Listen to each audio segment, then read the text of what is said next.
കുപ്രസിദ്ധ ഗുണ്ട താടി റിയാസിന്റെ വീട്ടിൽ നിന്ന് തോക്കുകൾ പിടികൂടിയ സംഭവത്തിന് കരിപ്പൂർ സ്വർണ്ണക്കടത്ത് കേസുമായി ബന്ധമുണ്ടെന്ന സംശയം. 2021 രാമനാട്ടുകര വാഹനാപകടത്തിനിടയാക്കിയ ചേസിംഗിനിടെ സ്വർണ്ണക്കടത്ത് സംഘത്തിന് സംരക്ഷണം ഒരുക്കാനാണ് തോക്കുകൾ വീട്ടിൽ സൂക്ഷിച്ചതെന്നാണ് പോലീസിന്റെ സംശയം. ഇതിന്റെ അടിസ്ഥാനത്തിൽ ചെർപ്പുളശ്ശേരിയിലെ കൊട്ടേഷൻ സംഘാംഗങ്ങളെ പോലീസ് ഉടൻ തന്നെ ചോദ്യം ചെയ്യും.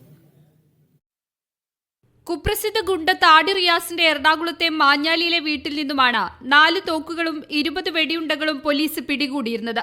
തോക്കുകൾ കൈമാറിയത് ഗുണ്ടാത്തലവൻ പെരുമ്പാവൂർ അനസ് ആണെന്നും 3 വർഷമായി സൂക്ഷിക്കുന്നുണ്ടെന്നും റിയാസ് മൊഴി നൽകിയിരുന്നു.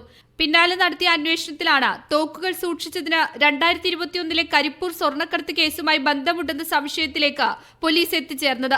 അന്ന് സ്വർണ്ണക്കടത്ത് സംഘത്തിന് സംരക്ഷണം ഒരുക്കിയിരുന്നത് പെരുമ്പാവൂർ അനസിന്റെ നേതൃത്വത്തിലുള്ള ചെർപ്പുളശ്ശേരി കൊട്ടേഷൻ സംഘമാണ്. കാപ്പ ചുമത്തിയ സാഹചര്യത്തിൽ ചെർപ്പുളശ്ശേരിയിലാണ് അനസ് താമസിച്ചിരുന്നത്. കൃത്യത്തിന് വേണ്ടിയാണ് അനസ് സംസ്ഥാനത്തിന് പുറത്തുനിന്ന് തോക്കുകൾ എത്തിച്ച് റിയാസിന് കൈമാറിയതെന്നാണ് വിവരം. പോലീസ് വീണ്ടും കസ്റ്റഡിയിൽ വാങ്ങി ചോദ്യം ചെയ്തപ്പോൾ റിയാസ് ഇക്കാര്യം സ്ഥിരീകരിച്ചതായും വിവരമുണ്ട്. 2021 മെയ്യിൽ സ്വർണ്ണക്കടത്ത്, കവർച്ച, കൊട്ടേഷൻ സംഘങ്ങൾ തമ്മിലുള്ള ചേസ് രാമനാട്ടുകരയിൽ വെച്ച് വാഹനാപകടത്തിനിടയാക്കുകയും 5 പേർ മരിക്കുകയും ചെയ്തിരുന്നു. അതിനിടെ തോക്കുകൾ പ്രവർത്തനക്ഷമമാണോ എന്നറിയാൻ ഒരു തവണ വെടിയുതിർത്ത് നോക്കിയതായും റിയാസ് പോലീസിന് മൊഴി നൽകിയിട്ടുണ്ട്. ഫോറൻസിക് പരിശോധനാ റിപ്പോർട്ട് ലഭിച്ച ശേഷമാകും തോക്കുകളുടെ ഉപയോഗത്തിന്റെ കാര്യത്തിൽ വ്യക്തത വരിക. മീഡിയ 1 കൊച്ചി.